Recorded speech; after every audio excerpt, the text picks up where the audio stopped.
Praise the Lord. आइए हम प्रार्थना करें। प्यारे खुदावन, हम यीशु मसीह के पवित्र नाम में आपके पास आते हैं प्रभु। हम आपके नाम को धन्यवाद देते हैं प्रभु, आज के दिन के लिए प्रभु। एक और नया दिन हमें आपने दिया, इसके लिए धन्यवाद करते हैं प्रभु। प्रभु आप हमारे बीच में हैं, इसके लिए धन्यवाद करते हैं। आपका अनुग्रह हम पर बना हुआ है, इसके लिए धन्यवाद करते हैं प्रभु। आप हमसे प्रेम करते हैं, इसके लिए धन्यवाद करते हैं पिता। प्रभु सच में पिता परमेश्वर, आपकी दी हुई तसल्ली हमारे लिए काफ़ी है प्रभु। हम सारे नाम की महिमा आपको देते हुए पिता परमेश्वर आपसे ये प्रार्थना करते हैं प्रभु, आज अपने वचनों के द्वारा फिर एक बार हमसे आप बातें कीजिए प्रभु, और आपकी उस तसल्ली को पिता परमेश्वर जो समझ से बिल्कुल परे है वो हमारे जीवनों में पिता परमेश्वर आने दीजिए प्रभु। हमारे मनों को तैयार कीजिए ताकि हम आपसे सीखें, उसे जीवन में लागू करें पिता परमेश्वर, और आपकी शांति से पिता परमेश्वर परिपूर्ण हो जाएं प्रभु। आपने ऐसे कर दिया, इसके लिए धन्यवाद करते हैं प्रभु। हम घटें और आप बढ़ें, प्यारे प्रभु यीशु मसीह के पवित्र नाम से मांगते हैं, आमीन आमीन। Praise the Lord.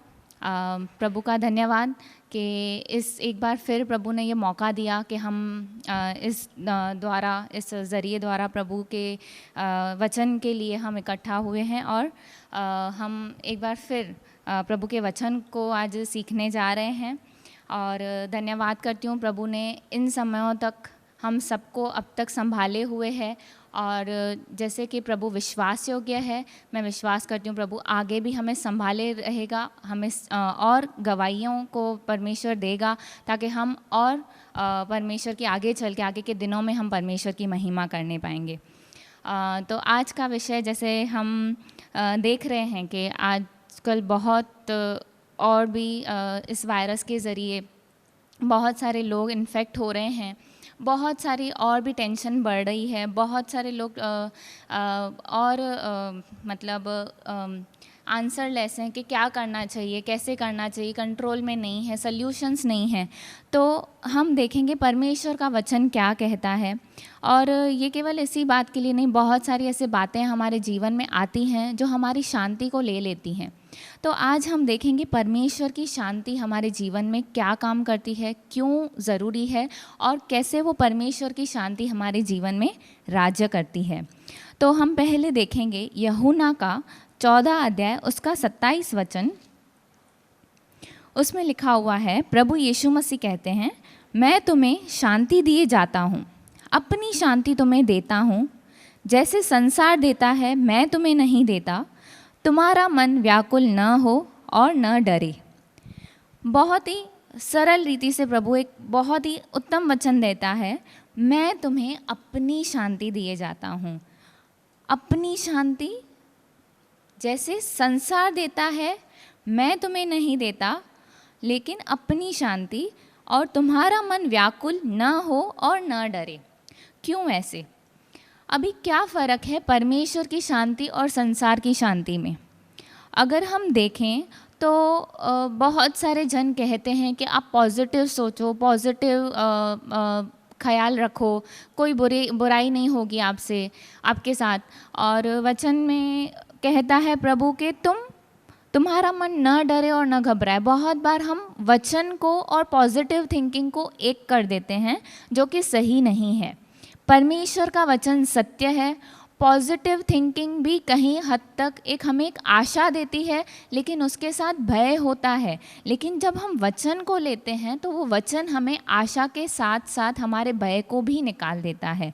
यही फ़र्क है परमेश्वर की शांति और संसार की शांति में। जैसे कि अगर हम देखें, अगर मैं बीमार हूँ तो सब जन क्या कहते हैं कि आप पॉजिटिव सोचो, अपनी विल पावर रखो कि आप ठीक हो जाओ, कि आप जल्दी रिकवर कर लोगे। अक्सर लोग ऐसे कहते हैं, एनकरेजमेंट होती है। और विपरीत परिस्थितियों में भी हम एक आशा रखते हैं कि मेरे साथ अच्छा ही होगा, भला ही होगा। हम बहुत सारी बातों में एक पॉजिटिव थिंकिंग रखते हैं, जो कि अच्छा भी है। लेकिन कहीं कहीं बार कुछ ऐसे लाइफ के फैक्ट्स होते हैं जहाँ पे पॉजिटिव हम सोचें भी, लेकिन पता है सामने कुछ गड़बड़ है, हम उसमें पॉजिटिव कैसे सोच सकते हैं। तो वो हमें हमारी सोच को रोकता है कि हम पॉजिटिव थिंक कर पाएँ। लेकिन जब परमेश्वर का वचन हम समझते हैं, सुनते हैं, उस पर मनन करते हैं और उसको अपने जीवन में रिसीव करते हैं, वो वचन जो है परमेश्वर का हमें जीवन देता है और हमारे मन में से हर एक भय को निकाल कर परमेश्वर की उस आशा को हमारे अंदर में जड़ के साथ मजबूत करता है। अभी जैसे हम देखें उत्पत्ति का 41 अध्याय उसका 16 वचन में, अगर ये उत्पत्ति का 41 अध्याय हम लोग देखेंगे, उसमें एक किस्सा बताया गया है। अभी ये किस्सा है एक वहाँ के राजा फ़िरौन का।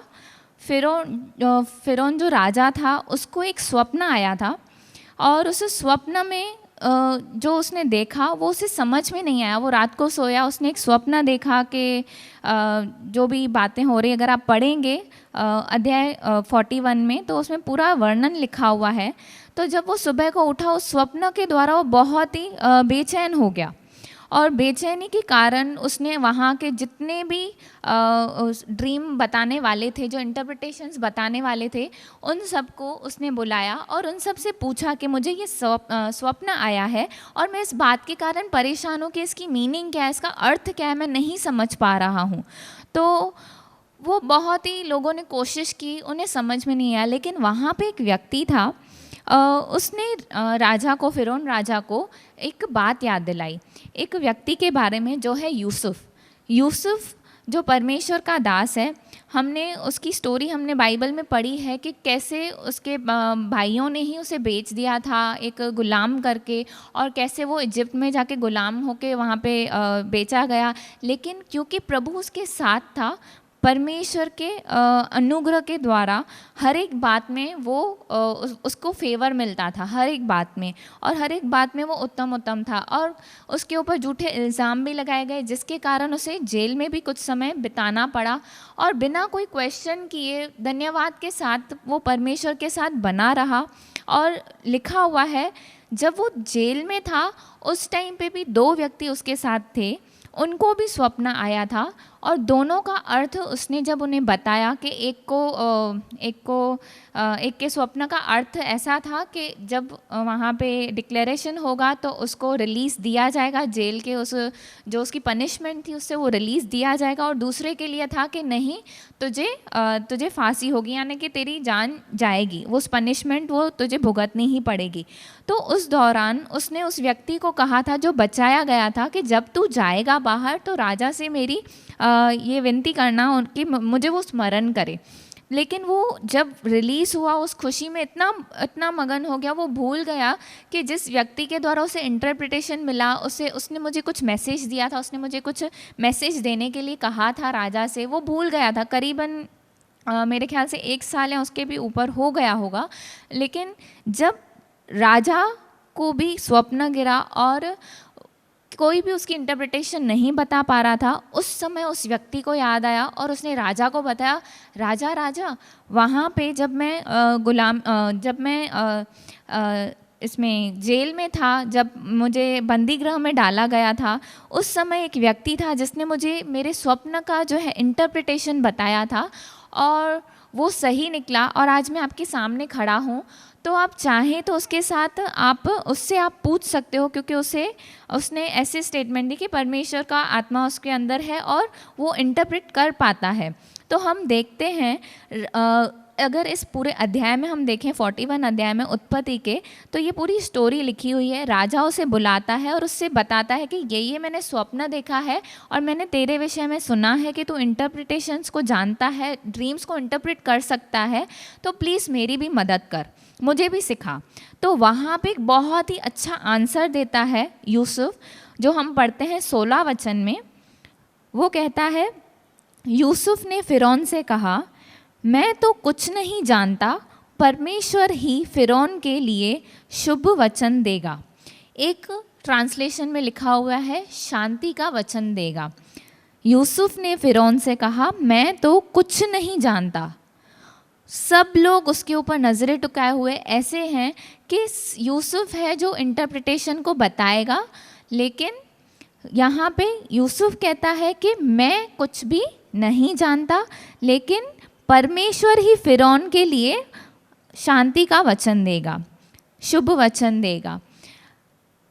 कौन दे सकता है शांति का वचन? अगर हम देखें लाइफ में हर एक जन दे सकता है, हर एक जन तसल्ली का वचन देता है, हर एक जन अपने अनुभवों से एक दूसरे को एनकरेज करता है।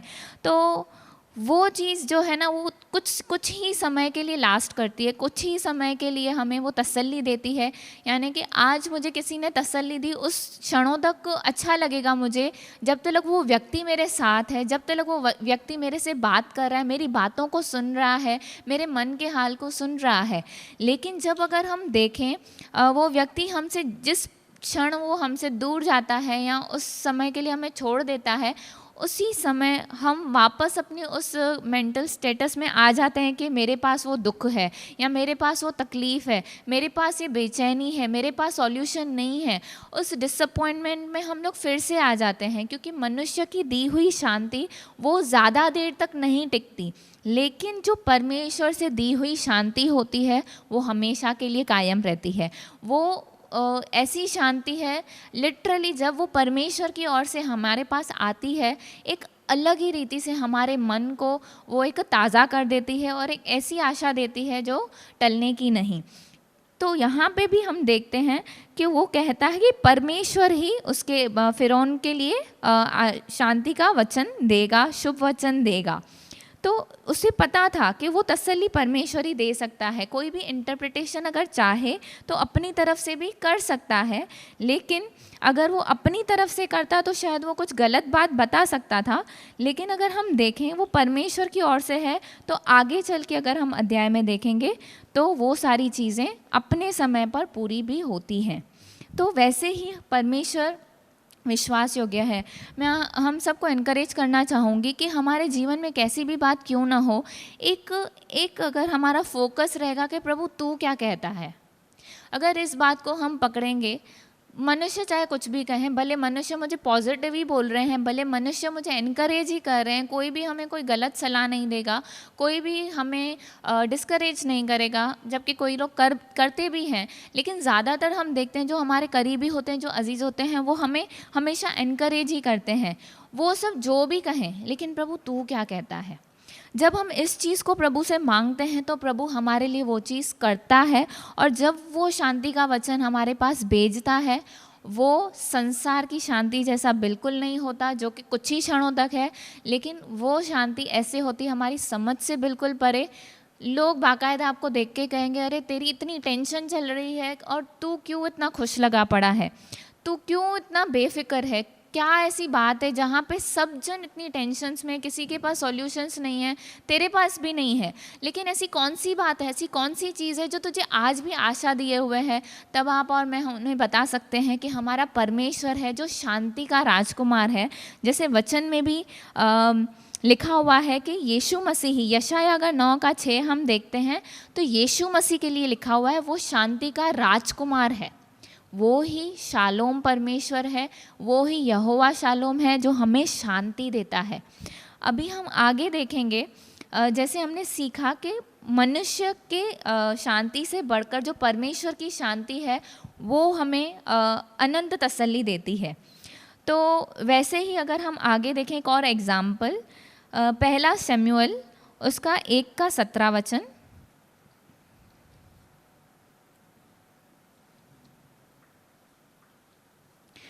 उसमें एक पहला शमूएल 1 अध्याय में एक स्टोरी लिखी हुई है एक दासी के विषय में जिसका नाम है हन्ना।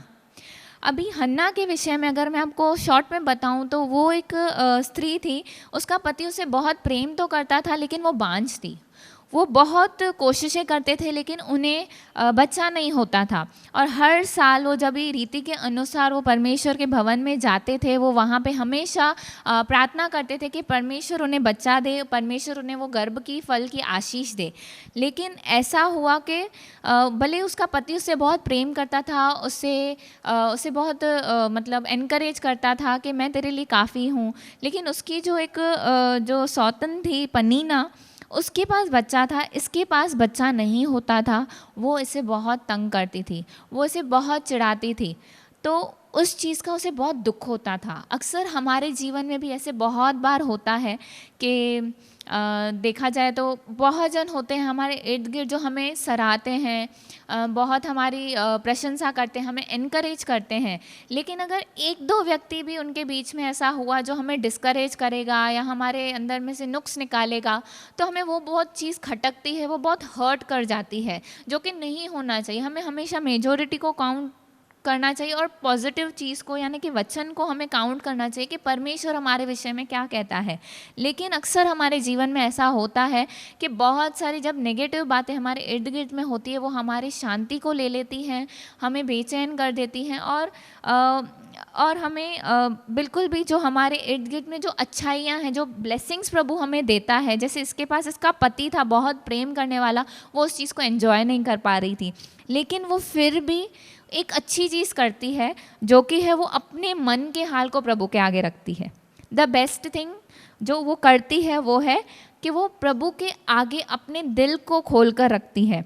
और हम अगर पढ़ेंगे यहाँ पे 13 वचन से, पहला शमूएल 1:13 से अगर हम पढ़ेंगे, हन्ना मन ही मन कह रही थी, उसके होठ तो हिलते थे परंतु उसका शब्द न सुन पड़ता था, इसलिए एली ने समझा कि वह नशे में है।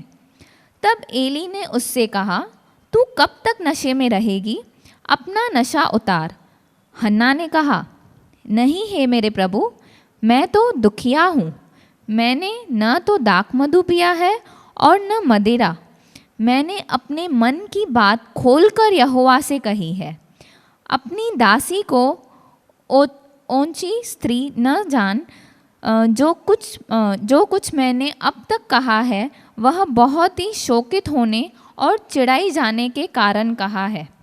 वो कहती है वहाँ पे जब वो आराधनालय में जब भी प्रार्थना के लिए वहाँ पे थी, परमेश्वर के आगे अपने मन के हाल को वो रख रही थी, तो ऐसा हुआ उसका मन इतना भर कर आया, वो वहाँ पे अकेली थी, वहाँ पे बैठी थी प्रभु की उपस्थिति में और सिर्फ प्रार्थना कर रही थी। उसके इतना वो दुख से भरी हुई थी कि वो कुछ कहना भी चाह रही थी, प्रेयर्स बोलना भी चाह रही थी, लेकिन उसके होठ हिल रहे थे लेकिन शब्द नहीं निकल रहा था।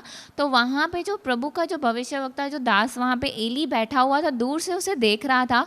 उसे लगा कि ये तो एकदम से अपने होश में ही नहीं है, ये कोई तो भी स्त्री है, उसने शायद नशा किया हुआ है और उसे पता भी नहीं चल रहा वो क्या कर रही है। तो वहाँ से वो उसे डांटता है कि क्यों दिन के समय में तू ऐसी हरकतें कर रही है। लेकिन वो वहाँ पे बहुत ही दीनता के साथ बता रही है कि हे प्रभु, मैं नशे में नहीं, लेकिन मैं एक दुखिया हूँ और बहुत ही चिढ़ाए जाने के कारण मैं यहाँ पे रो रही हूँ परमेश्वर के आगे, अपने दिल के हाल को खोल कर रख रही हूँ। लिटरली वो बता रही है, प्रभु मेरे साथ ऐसा ऐसा हो रहा है, मुझे अच्छा नहीं लग रहा। वो ऐसे नहीं बोल रही उससे आप मेरे लिए आप उससे बदला लो या ये करो वो करो, ऐसा बिल्कुल भी नहीं। वो सिर्फ एक सिंपल सी परमेश्वर से बात मांगती है, प्रभु मैं चाहती हूँ आप मुझे गर्भ का फल से आशीष करो। वो सिर्फ ऐसे मांगती है, क्योंकि प्रभु मुझे ये जो सताव होता है, जो मेरी सौतन जो पनीना है वो मुझे सताती है, मुझे चिढ़ाती है, वो मुझे चीज़ बिल्कुल अच्छी नहीं लगती है, मुझे बहुत दुख पहुंचाती है। आप प्लीज़ मुझे आप आशीष करो, अगर आप आशीष करोगे तो मेरा ये दुख चला जाएगा, वो मुझे चिढ़ाएगी नहीं और मैं आनंद मना पाऊँगी। वो सिंपली अपने मन के हाल को प्रभु के आगे रख रही है। और प्रभु देखो कितना विश्वास योग्य है। और जब उसने एली से कहा तो वहाँ पे वो एली ने उससे कहा, कुशल से चली जा, इज़राइल का परमेश्वर तुझे मनचाहा वर दे। वो प्रभु का दास था, वो जैसा चाहता वैसी आशीष उसे देता और प्रभु उसके शब्द को आदर करते हुए, क्योंकि वचन में लिखा हुआ है प्रभु ने पुराने नियम में बहुत सारे ऐसे दास थे, उनके द्वारा प्रभु जब बातें करता था जो वो कहते थे वैसा होता था। लेकिन यहाँ पे एली जो नबी है वो अपने हाथ में नहीं ले रहा, वो अपनी अथॉरिटी नहीं ले रहा, क्योंकि उसे पता है ब्लेसिंग्स उसकी तरफ से नहीं, कोई मनुष्य की तरफ से नहीं, लेकिन परमेश्वर की ओर से आती है। तो एली वहाँ पे उससे कहता है, कुशल से जा और इज़राइल का परमेश्वर तुझे मनचाहा वर दे। मनचाहा वर तो दे, लेकिन कौन? इज़राइल का परमेश्वर। और उसे पता था वो परमेश्वर उसे वो आशीष देने जा रहा है। तो वैसे ही जब हम जानते हैं कि मेरा परमेश्वर मुझे जो आशीष देने वाला है वो परमेश्वर की ओर से आ रही है, तो वो एक आनंद की बात होती है, क्योंकि परमेश्वर एक तो विश्वास योग्य है, दूसरा वो कभी झूठ नहीं बोलता, और जो वो बोलता है वो अपने समय पर पूरा भी करता है। और परमेश्वर जब तक हम उस चीज़ को पूरा होते देखें, अगर हम कभी डगमगाते भी हैं ना, मेरा प्रभु इतना अच्छा है, आपको पता है हम मनुष्य हैं, बार बार वो चिंताएं हमारे मन में आती हैं, ब्रेन में हमारे बहुत सारी चिंताएं चलती हैं। अब भी मेरे पास तसल्ली आई, वचन भी आया ना, तब भी हम भटक जाते हैं कभी कभी, तब भी बार बार वो टेंशन हमारे मन में आती रहती है कि क्या होगा क्या होगा क्या होगा, बार बार। अभी मैंने वचन सुना, ये तसल्ली आई, आप विद इन 5-10 मिनट्स के बाद आप फिर से अगर एक कोई बैड न्यूज़ सुनोगे, आप न्यूज़ चैनल चालू करोगे, फिर से एक खबर सुनोगे, अरे ये हो गया, अरे वो हो गया। ऐसे बहुत सारी बातें जब हम सुनते हैं, फिर से हम लोगों को वो चीज़ें रिकॉल हो जाती हैं और हमें टेंशन आ जाती है कि अरे ये कैसे होगा। लेकिन हमारा प्रभु इतना अच्छा है, इतना अच्छा है, हर बार जब हम उससे मांगते हैं, उससे उस पर फोकस करते हैं, उसके वचन पर ध्यान करते हैं, उस पर निर्भर रहते हैं, हर बार दीनता के साथ परमेश्वर हमें फिर से वो प्रॉमिस याद दिलाता है, फिर से वो वायदा याद दिलाता है, फिर से वो हमें तसल्ली देता है कि मैं हूँ। प्रभु सिंपली हर एक बार, मैंने तो ये चीज़ अपने जीवन में बहुत बार अनुभव की है। अक्सर हमें लगता है अरे बार बार परमेश्वर का वचन आता है, लेकिन मैं उस पर स्थिर नहीं रह पाती हूँ, हमारे अंदर डिस्करेजमेंट आ जाती है। लेकिन प्रभु हमें कभी भी उस चीज़ के लिए अक्यूज़ नहीं करता, हम पर दोष नहीं लगाता कि मैं 10 बार तुझे बोल चुका हूँ फिर भी तू मुझ पर विश्वास क्यों नहीं करती। वो कभी ऐसा नहीं बोलता, उल्टा उसकी जगह पे हर बार वो आता है, हमारे पास अपने हाथ को फेरता है और कहता है बेटी डर मत, मैं तेरे साथ हूँ, बेटा डर मत, मैं तेरे साथ हूँ, मैंने कहा है मैं पूरा करूँगा, मैंने कहा है मैं उस चीज़ में तुझे लिए चलूँगा, और पता भी नहीं चलेगा कि कैसे ये चीज़ हो जाती है। कुछ ही दिनों पहले मैं एक बात को याद कर रही थी। कुछ साल पहले परमेश्वर ने एक बात मेरे अंदर डाली थी, और उस समय परमेश्वर ने कोई बात के लिए मुझे कहा था कि ये टाइम तक तुझे वेट करना है। तो मैं उस टाइम पे सोच रही थी अरे प्रभु इतना लंबा समय है, कैसे हो पाएगा। लेकिन फिर प्रभु के हाथ में छोड़ दिया। सिर्फ एक मन में विचार आया था कि इतने साल का अगर वो पीरियड है तो मैं इस चीज़ के लिए वेट करूं विदाउट एनी क्लैरिफिकेशन कि क्या है, कैसे होगा। लेकिन उसी दिन मैं याद कर रही थी कि प्रभु ने याद दिलाया कि जब प्रभु कहता है वो इतना क्विकली हो जाता है, इतना क्षण भर में हो जाता है। वो उसका अनुग्रह, उसकी वो जो ब्लेसिंग रहती है उस टाइम पीरियड में हमें वो चीज़ तंग भी नहीं करती है, पता भी नहीं चलता है कि बाकायदा परमेश्वर अपने समय को कैसे वो पूरा होने के लिए तत्पर है। तो परमेश्वर उस चीज़ को अपने समय पर जल्दी पूरा करता है। और उस टाइम पीरियड पे जब मैं मांग रही थी प्रभु कैसे होगा, और प्रभु ने उस समय शायद मुझे कुछ ऐसा वचन नहीं दिया कि अरे हो जाएगा या तू टेंशन मत ले, लेकिन उसने सिर्फ ये कहा था मैं तेरे साथ हूँ।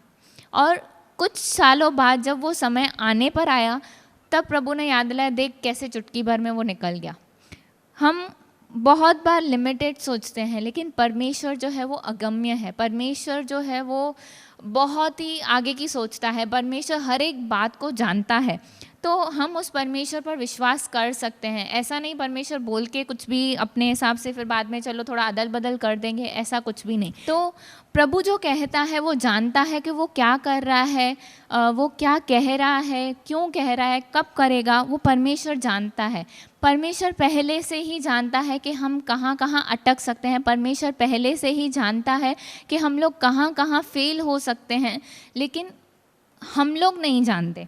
अगर परमेश्वर कोई शब्द हमें देता है तो वो इन सारी चीज़ों को पहले से ही जानता है। हम भले बाद में जब उस चीज़ को रियलाइज़ करते हैं अरे मैंने तो गड़बड़ी कर दी, तो हमारे मन में बहुत सारे डाउट्स आते हैं कि अरे प्रभु मैंने तो ऐसे कर दिया, अब क्या होगा, अब मैं कैसे करूं, अब तेरा वचन मेरे जीवन में कैसे पूरा होगा, अरे मुझसे तो गलती हो गई, क्यों मुझे परमेश्वर आशीष करेगा। बहुत बार हमारे मन में ये झूठ शैतान डालता है। लेकिन परमेश्वर जो है वचन में लिखा हुआ है वो सारी बातों को जानने वाला जैसे सर्व ज्ञानी परमेश्वर है, और वो सब बातों को पहले से ही जानता है। उससे अगर वहाँ पे बात, परमेश्वर ऐसा नहीं है कि मनुष्य की तरह झूठ बोले या बोलकर फिर मुकर जाए, उससे पहले से ही पता है। तो वहाँ पर हम लोग देखते हैं कि यहाँ पे उससे जो आशीष मिली, एली ने कहा परमेश्वर तुझे मनचाहा वर दे, और वो परमेश्वर सत्य है। आगे के अगर वचनों में हम देखेंगे तो प्रभु कुछ ही सालों में, उसी नेक्स्ट ईयर में ही परमेश्वर उसे बालक की आशीष से आशीषित करता है, क्योंकि परमेश्वर विश्वास योग्य है।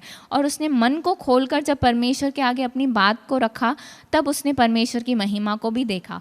उसी रीति से बहुत बार अगर हम देखें तो ऐसा हो जाता है कि हम अपने उस सिचुएशन में जूझते रहते हैं। हम उस सिचुएशन में वचन को पकड़कर उससे फाइट करने की कोशिश करते हैं अपने बल पर।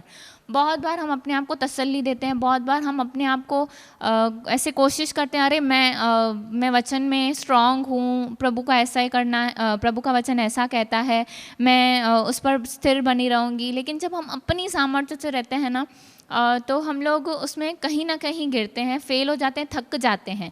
लेकिन जब हम कहते हैं प्रभु मुझसे नहीं हो रहा, प्रभु तू सामर्थ्य दे, वचन वही है, वैसे ही हमें पकड़ के चलना है, लेकिन प्रभु के साथ हमें उस पर जय पानी है, प्रभु से अलग होकर नहीं। जब हम वचन को थामते हैं और प्रभु के साथ उसमें मेहनत करते हैं परमेश्वर की दी हुई सामर्थ्य के द्वारा, तो हम उस पर बिल्कुल जय पाते हैं। तो वैसे ही हमने अभी तक 2-3 बातें सीखी। एक तो जो परमेश्वर जो हमें शांति देता है, जैसी संसार देता है वैसी शांति बिल्कुल नहीं है, वो हमेशा कायम रहती है। मनुष्यों की तरह वो तसल्ली नहीं होती है, लेकिन परमेश्वर की तसल्ली सत्य होती है। और परमेश्वर हम्बली हर बार, जब भी अगर हम भूल भी जाते हैं और हम परमेश्वर की ओर निहारते हैं, हर बार परमेश्वर हमें वो वापस रिमाइंड करता है और हमें अक्यूज़ नहीं करता है, हमें वो उस पर दोष नहीं लगाता है। मनुष्य कहेगा अरे कितनी बार मैंने तुमसे कहा, लेकिन तुम मुझ पर भरोसा नहीं करे, लेकिन परमेश्वर हर बार आता है कि तू चिंता मत कर, मैं हूँ। ये फ़र्क है परमेश्वर में और मनुष्य में। दूसरी बात हम लोगों ने देखी कि जो शांति परमेश्वर की ओर से आती है, वो जो वचन, शांति का वचन परमेश्वर की ओर से आता है, वो अपने समय पर पूरा भी होता है और वो ही हमें सामर्थ्य भी देता है उस समय तक टिके रहने के लिए, शांति के साथ और अनुग्रह के साथ परमेश्वर के द्वारा जो हमें दिया जाता है, उसके द्वारा हम उसमें टिके रहते हैं और उस चीज़ को हम फाइनली उस डेस्टिनेशन पर हम पहुंचते हैं और उस आशीष को हम अनुभव भी करते हैं। आगे हम देखेंगे कि रोमियो 14 का 17 वचन क्या कहता है।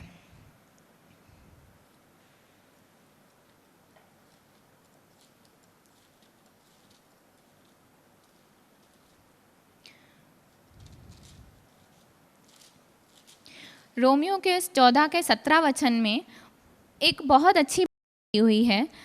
अभी ये जब हम देखें, शांति तो परमेश्वर देता है, लेकिन हम ये देखेंगे कि हमारे अंदर वो डर या वो डिसअपॉइंटमेंट्स या ये चिंता की बातें आती कहाँ से हैं, क्यों आती हैं।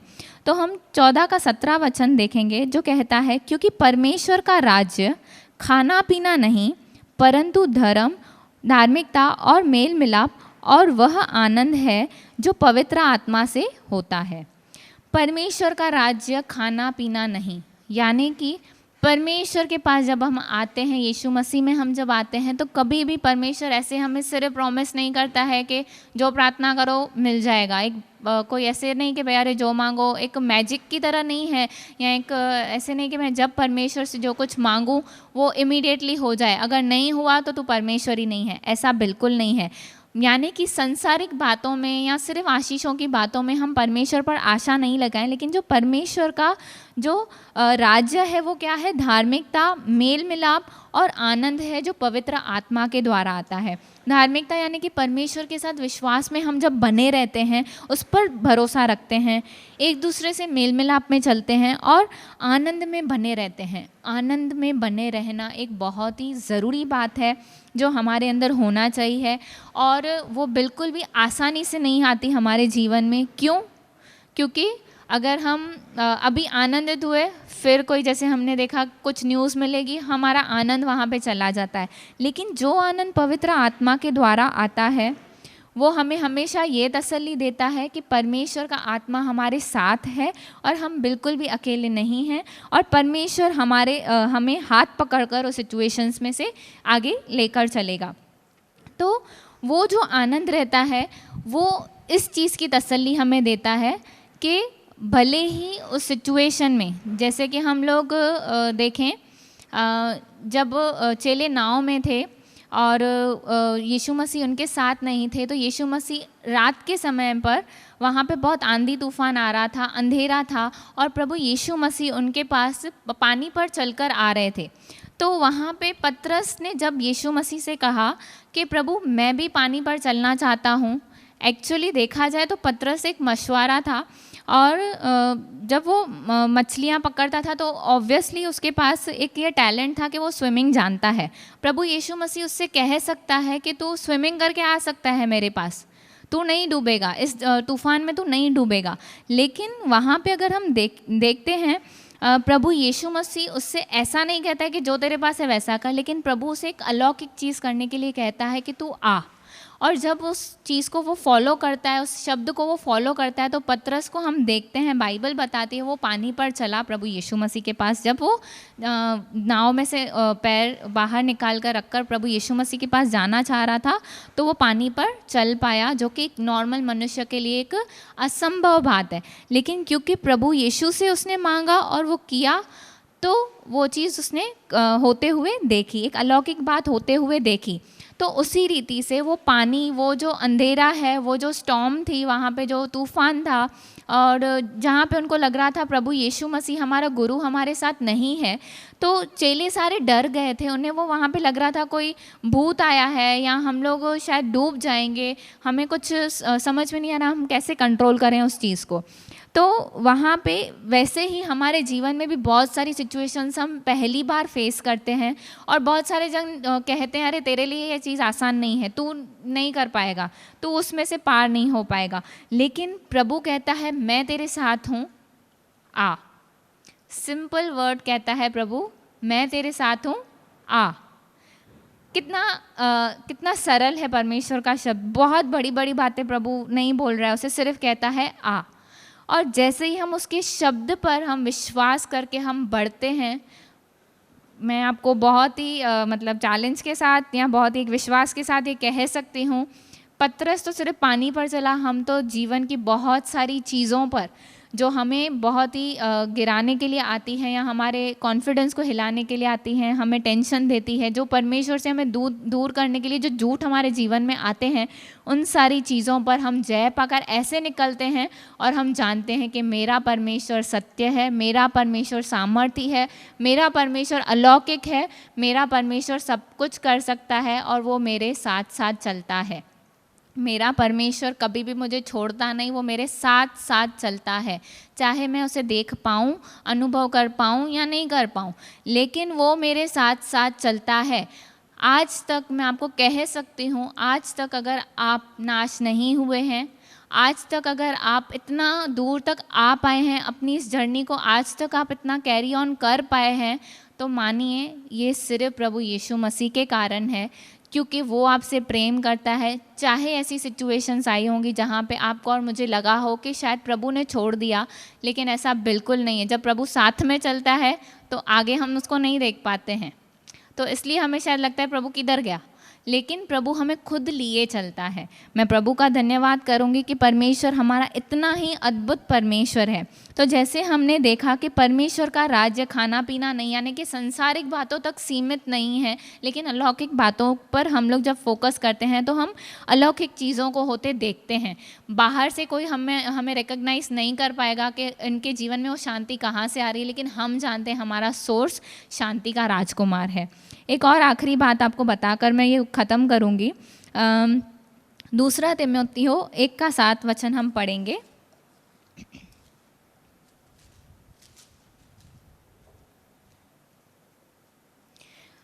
दूसरा तीमुथियो 1:7 वचन कहता है, क्योंकि परमेश्वर ने हमें भय की नहीं पर सामर्थ और प्रेम और संयम की आत्मा दी है। परमेश्वर ने हमें भय की आत्मा नहीं, क्यों भय की आत्मा नहीं दी है? क्योंकि वो खुद जो भय है ना, वो परमेश्वर से डरता है, और वो परमेश्वर हमारा पिता है, और वो हर एक बात को कंट्रोल करता है। वो सारे यूनिवर्स को, सब चीज़ों को बनाने वाला वो क्रिएटर परमेश्वर है। तो प्रभु कहता है तुझे कौन सी बात का डर? मैं खुद तेरे साथ हूँ, तू किस बात से डरता है? कोई भी चीज़ तेरे निकट आएगी लेकिन तुझे छू भी नहीं पाएगी। ऐसी परमेश्वर हमें प्रोटेक्शन देता है। तो वो कहता है हमें कौन सी आत्मा दी है? परमेश्वर ने हमारे अंदर जो एक आत्मा दी, एक जो स्पिरिट दी है, अपनी पवित्र आत्मा दी है, वो कौन सी बातों को हमारे अंदर लाता है? वो सामर्थ को लाता है, प्रेम को लाता है, और संयम को लाता है। सामर्थ यानी कि उस चीज़ पर हम लोग पार हो ही जाएंगे, उस भय के ऊपर हम लोग जय पाएंगे। प्रेम यानी कि जो हमारे लिए बहुत बार कठिन हो जाता है, माफ़ करना कठिन हो जाता है बहुत सारी चीज़ों में, या ऐसी परिस्थितियों में हमें लगता है अगर अरे हम खुद उस चीज़ को सफ़र करें, हम दूसरों के लिए क्या प्रार्थना करें सेम चीज़ के लिए। या फिर कभी कभी हम लोग नहीं कर पाते हैं कि अरे मेरे खुद के पास नहीं, मैं दूसरे की मदद कैसे करूं। लेकिन जो प्रेम परमेश्वर की ओर से हमें मिलता है, वो हमें ऐसी सामर्थ्य देता है, ऐसा अनुग्रह देता है कि उस समय पर हम दूसरों के लिए प्रेयर भी कर सकते हैं। उन्हें जब वो आशीष मिलती है हमसे पहले, तो हम उनके लिए आनंदित भी हो सकते हैं, और हमारे अंदर प्रभु वो संयम भी देता है कि हम प्रभु में विश्वास के साथ बने रहें, और संसारिक बातों के प्रति हम लोग आकर्षित ना हों, और उस डर में नहीं रहे। एक बार एक परमेश्वर ने मुझे एक छोटा सा एक दर्शन दिखाया कि एक छोटी सी बच्ची है, वो बहुत ही डर रही है, वो बहुत ही कोशिश कर रही है, और दुष्ट जो है ना, वो जो शैतान है, वो उसे बहुत ही गुस्से मार रहा है, बहुत उसे तंग कर रहा है। वो लड़ लड़ के इतना वो थक गई है, इतना डर गई है, और लिटरली मतलब वो पसीने पसीने उसके छूट रहे हैं। वो नहीं समझ पा रही है मैं क्या करूं। सिंपली वहाँ पे प्रभु आता है, उसे अपने हाथ से लेकर अपने पीछे करता है, तू मेरे पीछे छुप जा। जैसे ही वो उसे लेता है, एक अलौकिक शांति उसके अंदर आ जाती है कि मेरा प्रभु मेरे साथ है, मैं उसमें छुपी हुई हूँ, अब वो मुझे दुष्ट छू भी नहीं पाएगा। तो हमें इस बात के लिए हम लोगों को रिमाइंडर की ज़रूरत नहीं, लेकिन हमारा परमेश्वर हमेशा साथ रहता है। हम इस चीज़ को कभी भूलें ही ना कि मेरा प्रभु मेरे साथ है। तो मैं आपको ये चीज़ के लिए सिर्फ एनकरेज करना चाहूँगी कि हम परमेश्वर के साथ बैठें और प्रभु से कहें, प्रभु आप क्या कहते हैं? आपकी उस तसल्ली का वचन मेरे पास आप भेजिए। ये भय को मैं अपने जीवन में राज्य नहीं करने दूंगी, लेकिन आपकी शांति जो समझ से परे है, लोग देखने पाएंगे कि प्रभु की जो शांति, क्योंकि हमारा परमेश्वर अनोखा है तो उसकी दी हुई शांति भी अनोखी है। मैं धन्यवाद करना चाहूँगी, परमेश्वर ने ये मौका दिया। आइए हम छोटी सी एक प्रार्थना करें। प्रभु, हम यीशु मसीह के पवित्र नाम में एक बार फिर आपके पास आते हैं। प्रभु, सच में आपका वचन सत्य है। प्रभु, आपकी जो शांति हमें जो मिलती है प्रभु, वो सच में समझ से बिल्कुल बाहर है। प्रभु, कोई भी नॉर्मली समझ नहीं पाएगा, लेकिन जब हम आत्मा में उस चीज़ को देखते हैं, जानते हैं, सुनते हैं, समझते हैं, प्रभु आपका आत्मा हमें सिखाता है कि आपकी शांति जो हमें दी गई है वो झूठी नहीं है। आपकी जो तसल्ली है, आपका जो आनंद है वो झूठा नहीं है, लेकिन आप सत्य परमेश्वर हैं और आप हमारे साथ हैं। प्रभु, इस तसल्ली के लिए हम धन्यवाद करते हैं। प्रभु होने दे पिता परमेश्वर, हम हमेशा आप पर फोकस रहें। और पिता परमेश्वर, मैं आपसे प्रार्थना करती हूँ एक बार फिर प्रभु, एक बार फिर उस शांति के शब्द को हमारे पास भेजिए। प्रभु, हम उस शब्द से इतना पिता परमेश्वर आनंदित हो, इतना रिफ्रेश्ड हो पिता परमेश्वर, ताकि वो शांति सिर्फ हम तक नहीं, लेकिन हमारे द्वारा दूसरों तक भी वो पहुँचे पिता परमेश्वर। प्रभु, आपने किया, इसके लिए धन्यवाद करते हैं। प्रभु हम घटें और आप बढ़ें। प्रभु, आपके नाम की महिमा हो। प्रभु यीशु मसीह के पवित्र नाम से मांगते हैं, आमीन, आमीन, आमीन।